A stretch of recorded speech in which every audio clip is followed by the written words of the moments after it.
এরে আল্লাহর বান্দা, তুমি চতুর্মুখী দুর্বল, খানার বেলায় দুর্বল, ঘুমের বেলায় দুর্বল, মেধার বেলায় দুর্বল, দুনিয়ার লাইনেও দুর্বল, তুমি আখিরাতের লাইনে দুর্বল।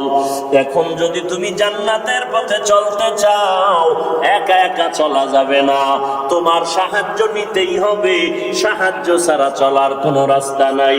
তুমি কোরআন পড়তে জানো না, নবীর সুন্নাত কোনটা বুঝো না। এখন যারা সুন্নাত জানে, কোরআন জানে, তাদের কাছে যেতেই হবে। উলামায়ে আহলে হকের পরামর্শ ছাড়া চলার উপায় নাই। সাহায্য ছাড়া চলা যাবে না। সাহায্য তুমি কার থেকে নিবারে বাবা? এমন একজন থেকে সাহায্য নাও যার মধ্যে কোনো অভাব নাই, যার পেছনে কোনো স্বার্থ নাই। দুনিয়াতে নজর করে দেখলাম স্বার্থ ছাড়া কোনো মানুষ দুনিয়াতে নাই। আছে? অভাব ছাড়া কোনো মানুষ নাই। বরং টাকা যার যত বেশি, তার অভাব তত বড়। যারা যত বড় লোক, তারা অভাব তত বড়। অভাব গরিবের 100 টাকায় সমাধান হয়, বড় লোকের 1,00,000 টাকায় অভাব সমাধান হয় না। এই স্বার্থ ছাড়া, অভাব ছাড়া একজন পাইবা, তিনি আর কেউ নয়, আমার আল্লাহ। ইয়া আইয়ুহান নাস আনতুমুল ফুকারা ইলাল্লাহ ওয়াল্লাহু হুয়াল গানিয়ুল হামিদ।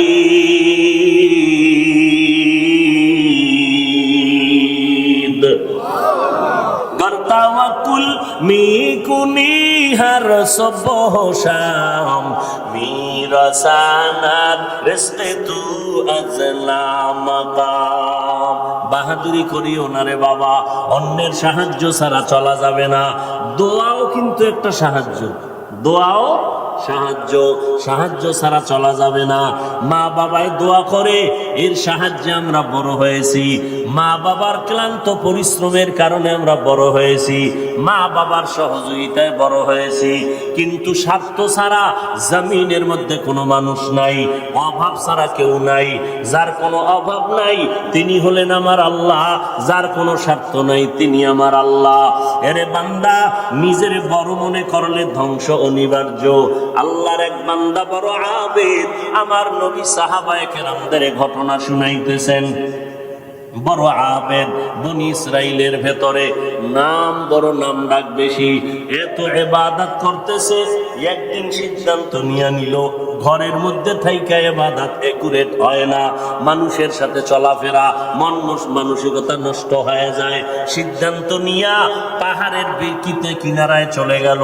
পাহাড়ের উপরে ওইটা ছোট্ট একটা রুম বানাইয়া ওইখানে আল্লাহর বান্দা ইবাদত করে। পাহাড়ের চূড়ায় সাধারণ মানুষ সেখানে যায় না, মন মানসিকতা নষ্ট হয় না। আল্লাহর বান্দা পাহাড়ের চূড়ায় গিয়া ইবাদত করে। ঘরের ভেতরে না, বড় একা। আম্মা জান ঘরের মধ্যে বসে মোটামুটি জীবন যাপন করে। সন্তান আসে না, ইবাদতের মজা পাইয়া পাহাড়ের চূড়ায় উঠে ওখানে ইবাদত করে। একদিন মা মনে মনে ভাবলেন, আমার সন্তান আমার কাছে না আসলে তো আমি ও থাকতে পারে, আমি মা তো থাকতে পারি না। কারণ আমি মা, সন্তানের আমি গর্ভ ধারণ করে কত কষ্ট করেছি। মা সিদ্ধান্ত নিল, আমি হেঁটে হেঁটে পাহাড়ের কিনারায় যাইয়া আমার বাবার চেহারাটা একটু দেখে কলবের সান্ত্বনা দিব। আম্মা জান ঘুমের থেকে উঠা সকালবেলা সূর্যের গরম যখন শুরু, হেঁটে হেঁটে পাহাড়ের কিনারায় চলে গেলেন। আল্লাহর বান্দা আবেদ পাহাড়ের চূড়ায় ইবাদত খানায় নামাজ পড়ে আর আল্লাহরে সিজদা দেয়। আম্মা জান পাহাড়ের কিনারায় যাইয়া সূর্যের আলোতে উপরে তাকাইতে কষ্ট হয়, হাতটাকে কপালের সামনে নিয়ে ছায়া দিয়া উপরে হালকা ভাবে তাকাইয়া এরপরে ডাক দিলেন, এই সন্তান, আমি তোর মা পাহাড়ের কিনারায় আসছি, একটু দেখা দাও। আমি মা তোমার চেহারাটা দেখার জন্য পাগলের মতো হয়ে গেলাম। আল্লাহর বান্দা পাহাড়ের উপর থেকে মায়ের কণ্ঠের আওয়াজটা শুনছে।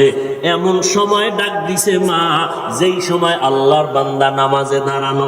চিন্তায় পড়ে গেল, এখন কি মায়ের ডাকে সাড়া দিব নাকি আমার মাওলার সাথে আমি কথা বলবো। সিদ্ধান্ত নিয়েই বান্দা মায়ের ডাকে আর সাড়া দেয় নাই, নামাজে দাঁড়ায় গেল, নামাজের ভিতরে মশগুল হয়ে গেল। আম্মা জান দীর্ঘ টাইম কষ্ট করে সন্তান যখন সাড়া দেয় না, মা হালকা একটু কষ্ট নিয়ে বাড়ির মধ্যে রওনা। বাড়িতে চলে আসলেন, ঠিক আছে বাবা তুই ইবাদত করো, ওখানে থাক, আমার ডাকে সাড়া দিলি না, দুঃখ নিয়ে চলে গেলাম। মা বাসায় চলে গেল, কিন্তু মায়ের চোখে ঘুম হয় না। সন্তানের প্রতি যে মায়ের এত মায়া, ওই মায়ের সন্তান মায়ের মায়া কখনো বুঝবে না। যদি সন্তানগুলো মায়ের কষ্ট বুঝতো, জীবনে কোনো সন্তান মায়ের কষ্ট দিতে পারতো না, মায়ের চোখের পানি ফালতে পারতো না। মা রাতের বেলা ঘুমাইতে পারে না, কষ্ট বুকের চাপা দিয়া। আবার পরের দিন মা বলে না আজকে আবার একটু যায় বাবারে ডাক দেই, দেখিনি একটু চেহারাটা দেখতে পারি, কলিজাটা ঠান্ডা করতে পারি। আবার আম্মা যান দ্বিতীয় দিন চলে গেলেন সূর্যের গরমে, পাহাড়ের কিনারায় যাইয়া হাতটারে কপালের কাছে নিয়ে আবার ডাক দিস, ও সন্তান তোমার মা ডাকতেছে, আসো একটু পাহাড় থেকে আইসা মায়ের কাছে দেখা দিয়া যাও, কলিজা ঠান্ডা করো। সন্তান এখনো নামাজে দাঁড়ানো, এবারও চিন্তা করলো আমি মায়ের ডাকে সাড়া দিব নাকি আমি নামাজের মধ্যেই থাকবো। সিদ্ধান্ত আগের মতোই অটল, নামাজ আমি ছাড়বো না, মায়ের ডাকে কোনো সাড়াও দিব না। মা দ্বিতীয় দিনের মতো কষ্ট পাইয়া বিদায় নিয়ে বাসায় চলে গেলে, কিন্তু মা মনের বুঝাইতে পারে না সন্তানের কষ্ট কখন মন থেকে যায় না। এরে আল্লাহর বান্দা, স্বামী আর স্ত্রী এক জায়গায় ঘুমায়, হঠাৎ একদিন তাকায়া দেখে স্ত্রী বালিশে মাথা লাগাইয়া গুনগুন গুনগুন করে কান্না করে। আব্বা জান জিজ্ঞেস করে বিবি কাঁদো কেন? তোমার ঘুম তুমি ঘুমাও, আমি মনের দুঃখে কাঁদি। বলে কি দুঃখ? তোমার জানার দরকার নাই। মা চায় বাবায় জানো, না জানে তো বাবাও দুঃখ পাবে। স্বামী বেচারা কয় না, বলো তুমি কেন কাঁদো? আমার মনে বড় কষ্ট লাগতেছে। কেন কাঁদো বলো? মা চোখের পানি ছেড়ে কয়, স্বামী আমার সন্তানের জন্য আমি জীবনটা বিলায় দিলাম। আজকের 7টা দিন হয়ে গেছে সন্তান আমারে মা বলিয়া ডাক দেয় না। আমি পাগলের মতো হয়ে গেছি। বলে কেন ডাকে না? বলে সন্তান একটা অন্যায় করতেছিল, আমি একটু ধমক দিছি, সন্তান রাগ করে আর আমার সাথে কথা বলে না। ঘরে আইসা প্লেটটা নিয়ে খানা খাইয়া পেছনের দরজা দিয়ে চলে যায়, আমার দিকে তাকায় না। এবার বাবায় বলে বিবি তুমি আরামে ঘুমাও, সন্তানের চিন্তায় ঘুম নষ্ট করিও না। আজকে না কালকে সন্তান বুঝতে পারলে তোমার কাছে আইসা মাপ চাও। মা ডাক দিয়ে কয়, স্বামী আমার তুমি আমারে যত বুঝাও, আমি যতবার খানার প্লেট নেই আমি খানা মুখে দিতে পারি না, তোমারে বুঝাইতে পারি না আমার খানার থেকে ঘুমের থেকে সন্তানের মা ডাকে এত মজা। সন্তান যখন আম্মু বলিয়া ডাক দেয় কলিজা ঠান্ডা হয়ে যায়। ও সন্তানেরা, ওই মা বাবা যারা কবরে রাইখে আজকে বাহাদুরি করো রে বাবা, ওই আল্লাহর বান্দি দ্বিতীয় দিনও কষ্ট পাইয়া বিদায়, কিন্তু রাতের ঘুম নাই, মনের মধ্যে বড় কষ্ট। নবীজি সাহাবায়ে কেরামদের সামনে ঘটনা বলেন আর কাঁদতেছেন। সাহাবায়ে কেরামরাও কান্নার আওয়াজ। মায়ার নবী বলেন, ও সাহাবায়ে কেরাম, ওই মা তৃতীয় দিন আবার চলে গেল পাহাড়ের কিনারায়, যাইয়া ডাক দিছে, বাবা একবার না দুইবার না, তৃতীয়বারের মতো আমি তোমার দরজায় এসে গেলাম, একটু পাহাড় থেকে নাইমা সারা দাও। আজও সন্তান নামাজে দাঁড়ানো, আল্লাহর মহব্বতে আর মায়ের ডাকে সারা দেয় না। 2 দিন মা কষ্ট পাইয়া কিছু বলে নাই, চলে গেছে। আজকে কষ্ট পাইয়া আর নিজের কন্ট্রোল করতে পারে না, আসমানের দিকে তাকাইয়া একটা কথা বলিয়াই ফেলছে। আসমানের দিকে তাকাইয়া বলে, ও আসমানের মালিক, এমন সন্তান দিয়া কি হবে আমার, যেই সন্তান আমার 3 দিনের কষ্ট বুঝলো না রে আল্লাহ, আমার মনটারে মানাইতে পারি না। ওর তো একদিন মরণ হবে, তবে আমার একটা দাবি, ওরে তুমি জেনাকারিনী মহিলার চেহারা না দেখাইয়া মরণ দিবা না। কঠিন কথা আসমানে লাগাই দিলেন, আসমানে কবুল হয়ে গেছে। মা বাবার দোয়া, বড়দোয়ার মাঝখানে কোনো পর্দা থাকে না, আর সে আজিমে ডাইরেক্ট চলে যায়। এই যুবক, জিরি মাদ্রাসায় বলে আসছি, আল্লাহর কসম করে বলে গেলাম, কুতুবদিয়ার মুসলমান, কসমের কথা বিশ্বাস না করলে তোমার ঈমান দুর্বল। আল্লাহর কসম, ওয়াল্লাহি বিল্লাহি তাল্লাহি, তিনবার কসম করে বলে গেলাম। বিশেষ করে যুবকদেরকে বলছি, মরার আগে যদি পঙ্গু হইয়া বিছানায় কষ্ট পাইয়া মরতে চাও, তাহলে মার সাথে বাবার সাথে বেয়াদবি কর, শিক্ষকের সাথে বেয়াদবি কর, মুরব্বীদের সাথে বেয়াদবি কর। আল্লাহর কসম, মরার আগে তুই পঙ্গু না হইয়া মরবি না, লিখে রাখ।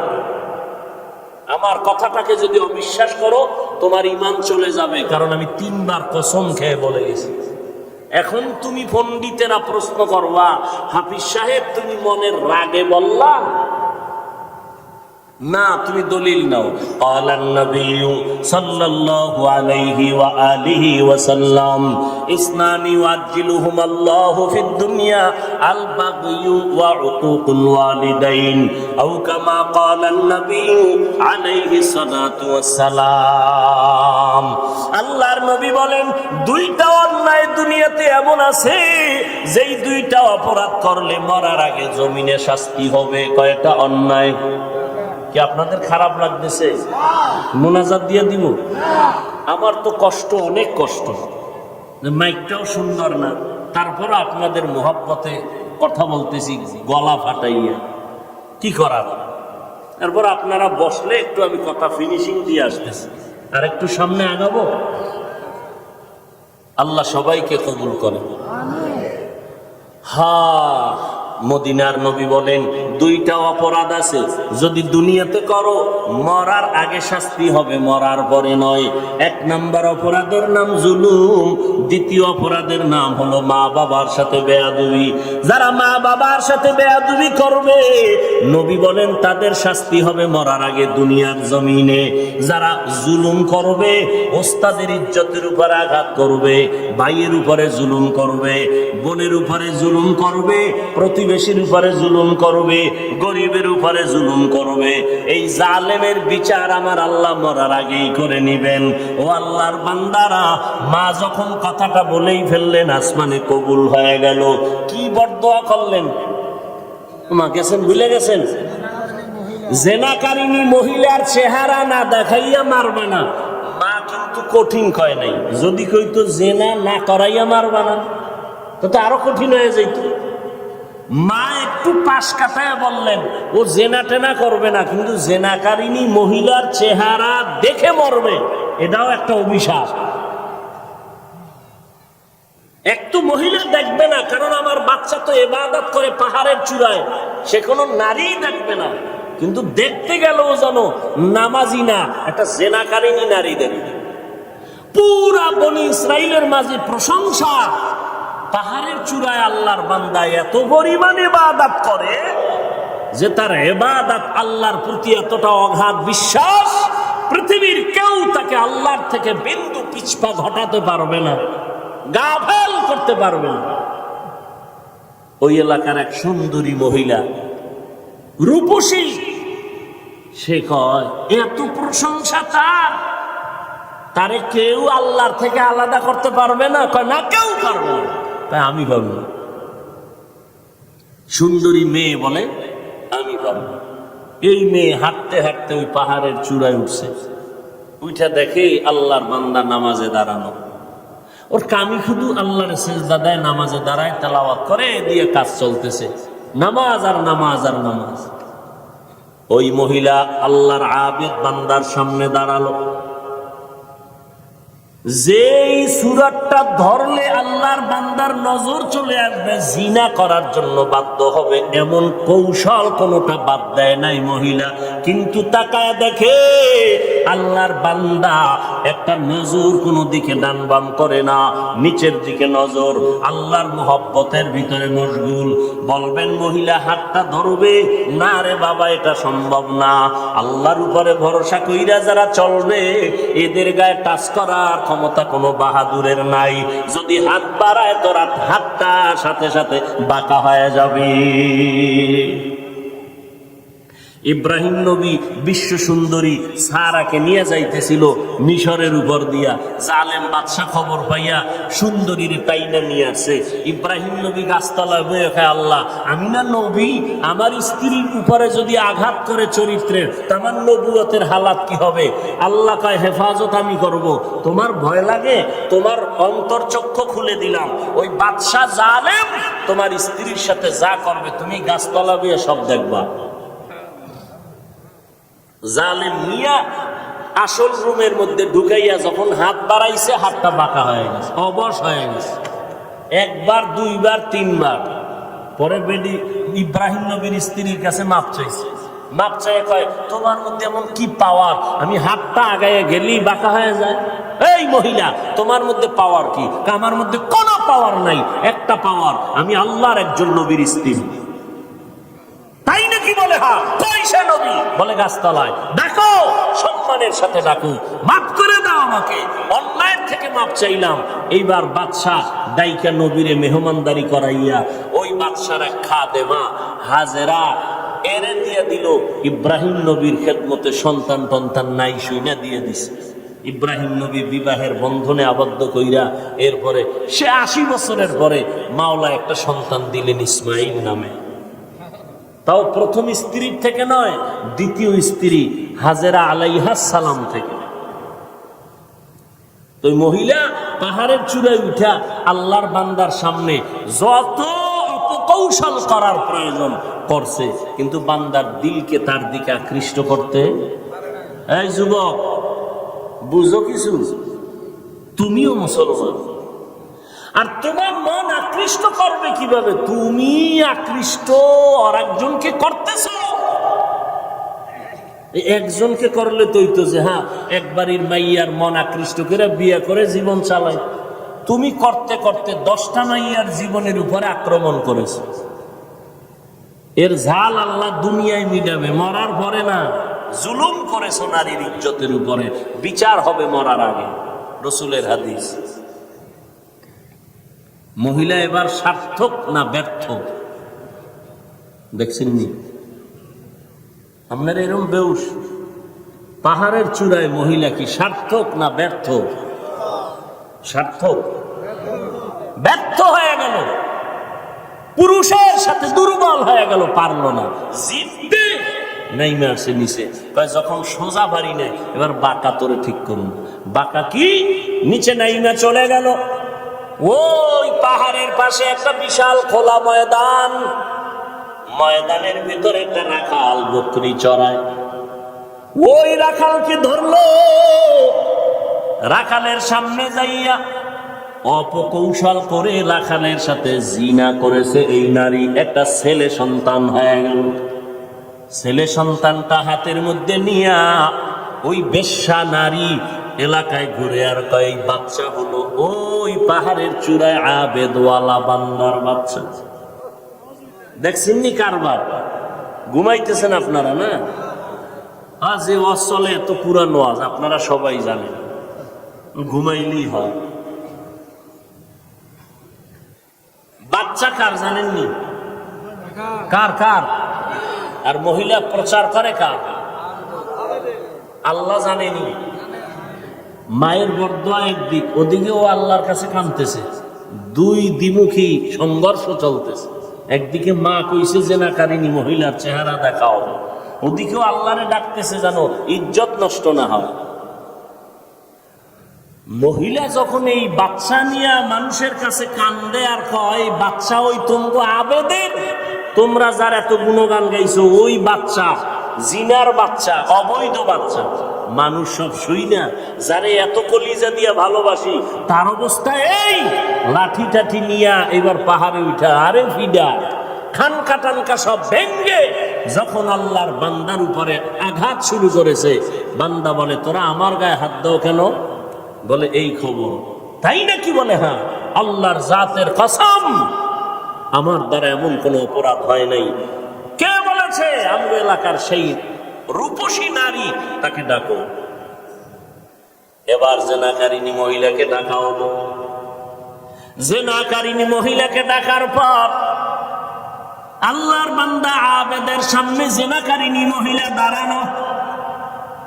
মা কইছে, আল্লাহ আমার সন্তানের জেনাকারিনীর চেহারা না দেখাইয়া মরণ দিও না। এই ঘটনা শুনে জেনাকারিনী মহিলা বাচ্চা নিয়ে হাজির। আল্লাহর বান্দা সিজদায় পড়ে কান্না করে কয়, আল্লাহ তুমি আমারে মাফ করিয়া দাও, উম্মতের সামনে তুমি সত্যটারে জাহের করে দাও, সত্যটারে তুমি প্রকাশ করে দাও, ইজ্জতের হেফাজত করো। নামাজ পড়ে কান্নাকাটি করে দোয়া করে এইবার মহিলার সামনে দাঁড়াইল। মায়ের বরদোয়াটা এইবার কবুল হয়ে গেল। এইবার মহিলারে কয়, তুই নাকি আমার বিরুদ্ধে বলেছো? কয় হ্যাঁ। কি বলছো? কয় বাচ্চা তোমার। কয় নাউযুবিল্লাহ, বাচ্চা আমার? বলে হ্যাঁ। দে বাচ্চা আমার কোলে দে। আল্লাহর বান্দা বাচ্চাটা কোলের মধ্যে নিয়া এরপর বাচ্চারে একটু হাত স্পর্শ করে এই বাচ্চা তুই বল। বাচ্চা তো দুধের মাত্র বাচ্চা, কথা বলতে পারে না। বল তোর বাপকে। মুহূর্তের মধ্যে বাচ্চার জবান খুলে গেল। বাচ্চা বলে, আমার বাপ হলো রাখাল। আমার বাপকে? মায়ের কোলে দুধের বাচ্চা কথা বলেছেন, যেমন মারিয়াম আলাইহিস সালামের সন্তান ঈসা আলাইহিস সালাম। মায়ের কোলে দুধের বাচ্চা ঈসা নবী কথা বলেছেন শিশু অবস্থায়। ইউসুফ নবীরে যখন জুলাইখা আটকাইয়া দিছিল, স্বামীর সামনে জুলাইখার স্বামীর সামনে ইউসুফ দাঁড়ানো। যখনই এগুলো সব স্পষ্ট হলো, ইউসুফ নবী বলল, আমার কোনো দোষ নেই, জুলাইখার দোষ। সাক্ষী দাও। ইউসুফ নবীর সামনে তখন এক মহিলা দুধের বাচ্চা নিয়ে দাঁড়ানো। ইউসুফ নবী বললেন, আমি সত্যবাদী না জুলাইখা সত্যবাদী? দুধের বাচ্চা সাক্ষী দিবে। বাচ্চা কয়, বাচ্চা কথা বলতে পারেনি। কয়, প্রশ্ন করার দায়িত্ব তোমার, জবাব দেওয়ার দায়িত্ব এই বাচ্চা। যখন জিজ্ঞাসা বাচ্চা কথা বলে দিছে, কোরআন শরীফের আয়াত। বাচ্চা ইউসুফ নবীকে নির্দোষ প্রমাণের জন্য একটা স্কেল দিয়ে দিছে। এরা কুতুবদিয়ার মুসলমান, আমার মাওলার কুদরত বড় কঠিন। মায়ের বরদোয়াটাও আল্লাহ কাজে লাগাইলেন, জেনাকারী নারীর চেহারা পর্যন্ত দেখায় দিলেন। আবার বাচ্চার মাধ্যমে আল্লাহর বান্দার ইজ্জতের হেফাজত করলেন। সত্যের উপরে যদি চলো রে বাবা, মা বাবার দোয়া নিয়ে যদি আগাইতে পারো, দুনিয়ার কোনো ভয় নাই। হালাল খাইয়া চলবা, আল্লাহ বিজয়ের মালা গলায় পরাইয়া দিবেন। কয়দিন আর দুনিয়ায় বাহাদুরি করবারে বাবা, আল্লাহ যদি সমুদ্রের একটু হুকুম করে, একটু গরম হয়ে যা, রাতের ঘুমের মধ্যে 1 মিনিট লাগবে না। কুতুবদিয়ারে ধ্বংস করার জন্য 1 মিনিটও লাগবে না। আল্লাহ কয়, বান্দা আমার স্মরণ কর, আমি আল্লাহর কাছে সাহায্য চাও। সাহায্য কেমনে চাইবা? ধৈর্য আর নামাজের মাধ্যমে সাহায্য প্রার্থনা করো। আজকে আমাদের ভেতরে ধৈর্যের বড় অভাব, নামাজের বড় অভাব। ও যুবকেরা, ও পর্দার আড়ালের আম্মা জানেরা, আজকে নামাজের এত বয়ান, এক বেলার নামাজ ছেড়ে দেওয়ার কোনো সুযোগ নাই। ও যুবক, এক বেলার নামাজ ছাড়ার কোনো কায়দা নাই, অথচ তুমি নামাজ পড়ো না রে বাবা। আজকে আমি তোমাকে কিন্তু এই কথা বলি নাই আমগো মতো হুজুর হইয়া যাও, পাঁচপল্লী মাথায় দাও একবারও বলি নাই, কওমি মাদ্রাসায় পড়ো তাও বলি নাই, স্কুলের লেখাপড়া বন্ধ করো তাও বলি নাই। বরং বাবা তুমি চাকরি করো, ব্যবসা করো, স্কুল কলেজে পড়ো, কোনো বাধা নাই। ওখানে থাইকা আল্লাহর হুকুম নবীর তরিকা মতো নামাজ পড়ো, মা বাবার দোয়া নিয়ে সামনে আগাও, ওলামায়ে কেরামের পরামর্শ নিয়ে চলো, নবীর সুন্নাতের মালা গলায় লাগাও।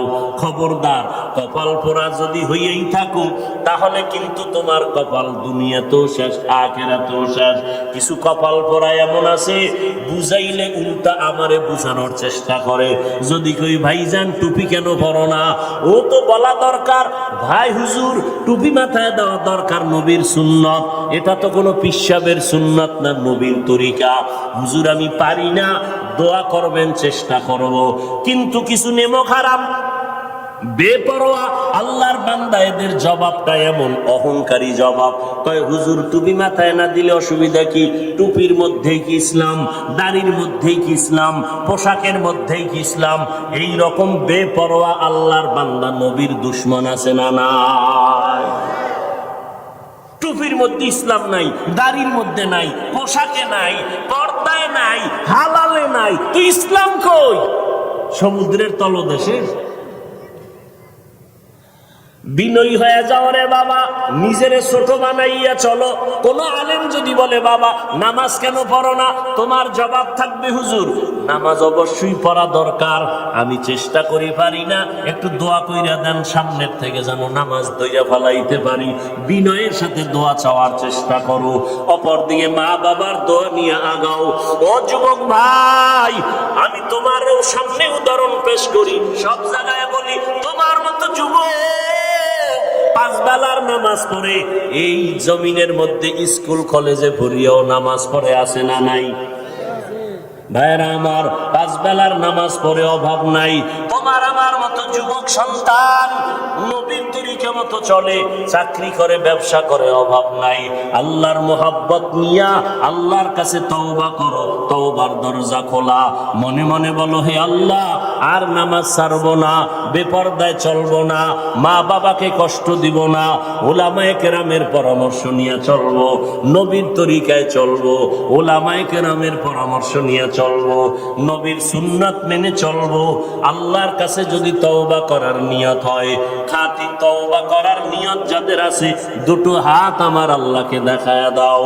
আয় আল্লাহ, আমাদের হাতগুলো কবুল করে নেন, তওবা কবুল করে নেন, তওবার উপরে মজবুত হইয়া চলার মতো তৌফিক দান করেন, আমিন।